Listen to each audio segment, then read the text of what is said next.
am with Tom McLean. Okay, I always say his last name wrong, so therefore I'm going to say it. I do a game. Okay, so we're going to be taking a look at, what is this? Story War, correct. And this is by Catch-Up Games, and you're going to give us a quick demo, am I correct? Sure, yeah. Awesome, let's take a look at this. So, we got 3 decks out. We've got 3 decks of cards. We've got red warrior cards, which look like this. Okay. We've got green battlefield cards, which look like this. Okay. Alright. Cards, which look like this. Alright.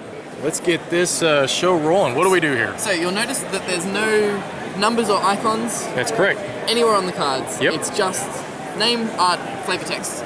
And that's because it's a subjectivity-driven game, Okay. much like Cards Against Humanity or Apples to Apples. Okay. But instead of just sort of making jokes, you're making full sort of fantasy battle stories. Okay. Basically, we will deal out a quick hand. 1, 2, 3 for me. 1, 2, 3 for you. 2 items. 2 items. 2 items. Okay. We just elect however we want. Okay. 1 player to be a judge. Okay. So I'll take that. I think you should be the judge. Seems how you know how to play the game. Yeah. Otherwise, I win every time. Okay. But like in Cards Against Humanity and Apples to Apples, that roll rotates around the table as the game goes on. Okay, so I have my red cards, which are my story cards, and I have my 2 equipment cards. Don't peek at my cards. Okay, I am so ready. Let's do this thing. So the judge's first responsibility is to draw and reveal the first battlefield card. So the Pirate Cove. Pirate Cove, okay. Is the scene of battle for the first round. Okay. And so the 2 players need to pick 1 red card each. Okay. And that will be a combatant at the Pirate Cove. Let's see, I am going to pick... Okay, so the text down at the bottom, is that just flavor text, or is this actually... Okay, so let's see, I am going to pick... The game's all about flavor though, so it's kind of rules text as well. I'm going to pick this guy. Okay, this guy's going to get you. I have good confidence. So now that you've both played a card, we reveal it simultaneously. Okay. Oh, well, okay, you picked a Minotaur. I did. Man, I don't know. I don't know if that's going to be good for me. So, how does this work then? What do we... Basically what happens now is we've established the scene of a bugbear versus a Minotaur in the Pirate Cove. Those are the only sort of elements about it that we know right now. You guys have to convince me, the judge, that your guy in a battle at the Pirate Cove would win. Oh, okay. Yeah. And am I allowed to equip him with items? You are. At any point during the battle, you can reveal 1 item. So you only get 1, so you got to choose wisely. But you can play it early on to get the upper hand, or you can play it later on to counter an attack. This is going to be kind of hard because, I mean, that Minotaur looks like a swashbuckling Minotaur. It's going to be... He is. He is the pirate king of Minotaurs. He's got his own ship and crew and everything. So, you know, he's been out plundering, and he's come back to the Pirate Cove just to face the bugbear, who is trying to muscle in on his business. Now, see... So the way that this works is... Oh, sorry. James Jeffrey. James has basically pitched his Minotaur's sort of position in the storyline and implied the bugbear's position. As the judge, I'm basically the dungeon master of this round. Okay. And so I can accept or reject that however I want. Usually you'll accept it and just go along with things, but if things are unpalatable, I'm well within my rights to get rid of them. And so I like the idea of the Minotaur as the Pirate King, returning home from an evening of plundering, or a month of plundering, whatever. Yes. One evening of plundering. Yes, one evening of plundering. He just left the port for like 20 minutes. They took out a ship. Yeah, he's really good. He's really good at what he does. The bugbear, I think, as like he's a bear, but he's made out of bugs. I think his bugbearness, like his physical nature, is also a metaphor for his role in the Pirate Cove. He's the king of the cove, so we've got like the leader of the fleet, and over here I think the bugbear is like the sort of the shady underworld dealer in the cove who has like hundreds of little underlings who also do his bidding, like all the street urchins. That's where I'm picturing the bugbear here.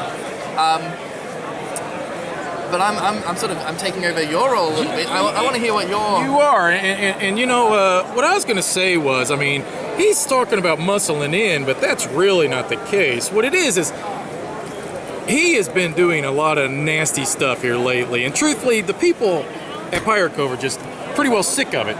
Yeah. So they have come to the Bugbear, and they have actually asked me to come and ask you to cease and desist on your actions. We are sick and tired of having you in Pirates Cove, and I am the champion that the people have rallied, and I am here to put a stop to your plundering ways, my man. Your evil ends now.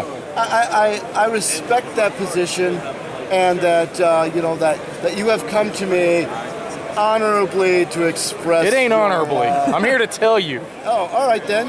Well, The showdown in the streets. so the showdown in the streets is, the Minotaur. He's got to prove to his crew that the Bugbear does not rule over him. So he just goes ahead and shoves the time bomb into the Bugbear to say, no, that's not going to happen, and you're not going to be the boss of me. That was pretty So, impressive. We've had a Okay. pretty sharp raising of the stakes. What we thought was going to be a gunfight is now you've brought a bug to a bomb fight. And, Well, but okay. So my bear is made of mini bugs, though, correct? yes. Okay, So okay. I feel like if this time bomb goes off, you're still. If that's the trick, though, when? right? It's a time bomb. Well, win. Okay, that's correct. Win. All right. But if my bear is made of many little tiny bugs, I can easily infiltrate the inside of this, and I can disarm it whenever I wish. Oh, nice. So you've got like the ants and stuff all. Like, I'm ready just to saying, I am try and defuse I am this. trained. I'm a champion. Come on, I should be able to disarm a bomb. Come on. Oh. Seriously. I mean, come on. I A bomb against me. Look, we've got that thing disarmed. You are I sitting really there like that still. idea, but I feel like But I've got my crew that has the bug spray. Oh, now see, come on, now you're coming up with They don't know. you can't. That even one I fly am one. rejecting. They're the fly swatters. They can use their cutlasses and scimitars They're to trying to flatter the blade. They're, But that's, they're trying to smack the bugs off of. I feel like you're about to play an item. Well, I was kind of thinking if I have to, I'm gonna freeze it. Okay, so we put some nitrate on this thing. So this thing is now. Oh yeah, that's. I'm sorry, you I are wasn't- not going to set that thing off. I wasn't totally swayed that the ants and like roaches and stuff could diffuse. I feel like they could get in there, but I don't know if they could diffuse it. But if they froze it as well, That's what I'm saying. Now, what are you Yeah. gonna do? Now we put some nitrate on them wires. So what we're at now is because each team only gets one item. We're basically these are all the cards that are going to be played for this round. My And so we bugs can head climb up towards your it, wrapping nose. it up. Yes. I don't know if you'd want to be up there, though. I mean, Let's just say I ears, really feel like noses. the fact that you've managed to defuse the bomb, so we can put this here. We can say this is like they've been used. They've Yep. been consumed. So it's they're irrelevant at this point. Yeah. They've done their thing. so it's the Minotaur versus the Bugbear.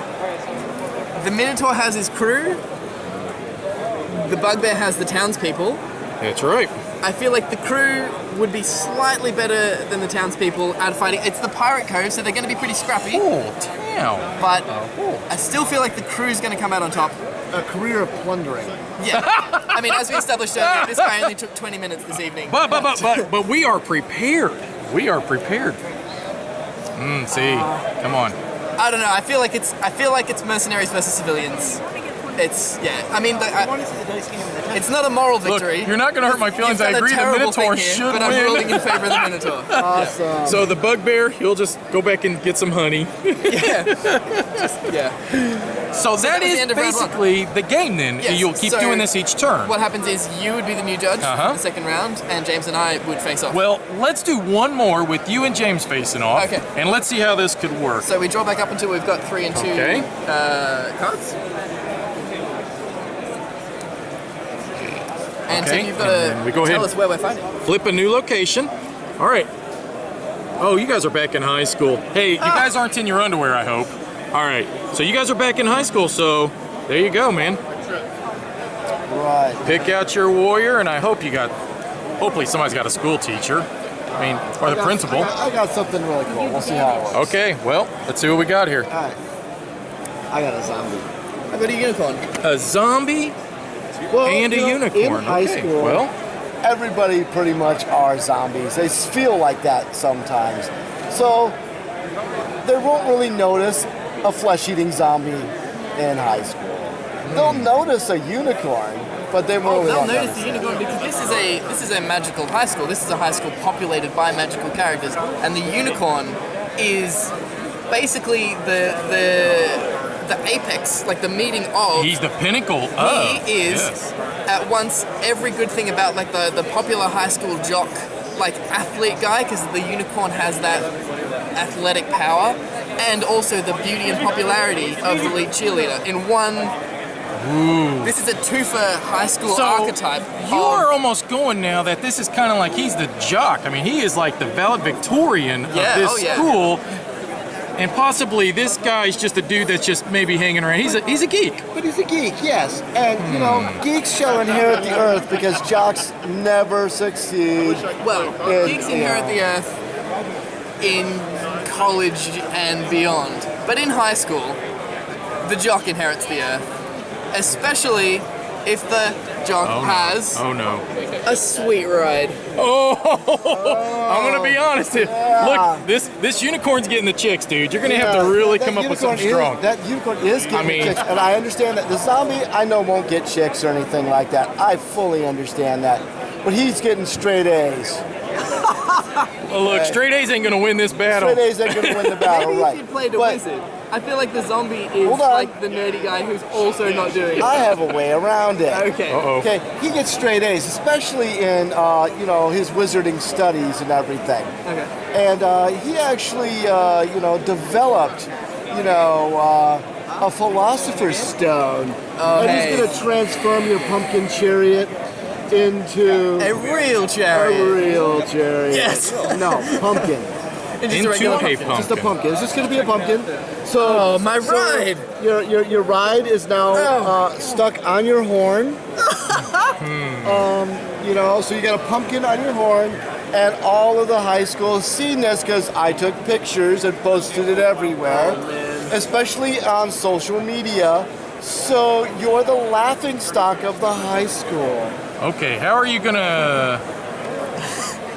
I feel like I've got nothing, and I feel like the zombie's also going to win the science fair with this philosopher's stone. This is. Okay. I feel like the.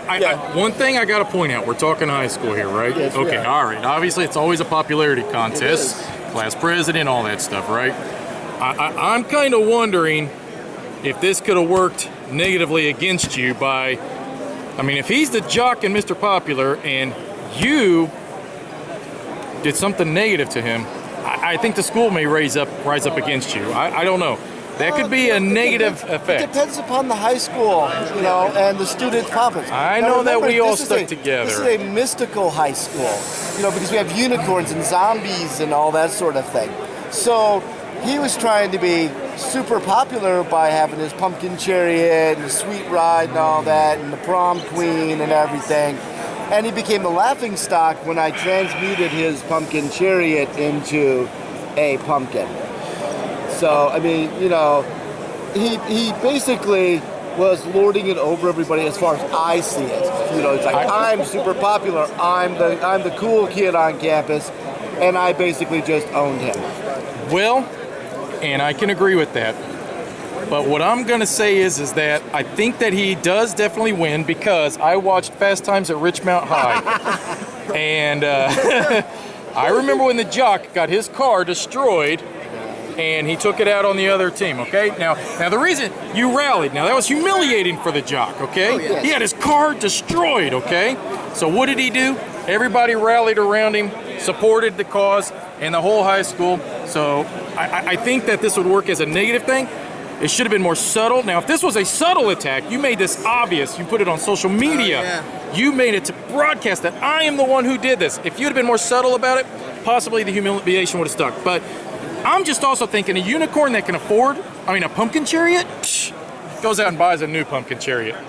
I mean, come on. A unicorn whose parents can afford it. But in high school, that's the same thing. That's my point. So, in high school, it's about the social status. Let's face it. If this would have been college, I think you probably could have gotten it, man. I really did. Well, that is it then, right? That's the game. Okay, well, this is very similar to Once Upon a Time. Yes. Have you played Once Upon a Time? Are you No. familiar with that? Okay. We've had the It's comparisons a on game that you basically are telling a story as you're playing cards. Yeah. The exact same thing. And people will either just agree with it or they'll call crap, you know, based upon your story. And this is very similar, but this has got combat involved, which is very interesting. Yeah. So, a very interesting approach. I think this is really cool. thank so, you. anything else you'd like to say before you sign off? No, that's it. Just All right. I hope you like the game. All right, well, thank you very much. Cheers. Bye-bye.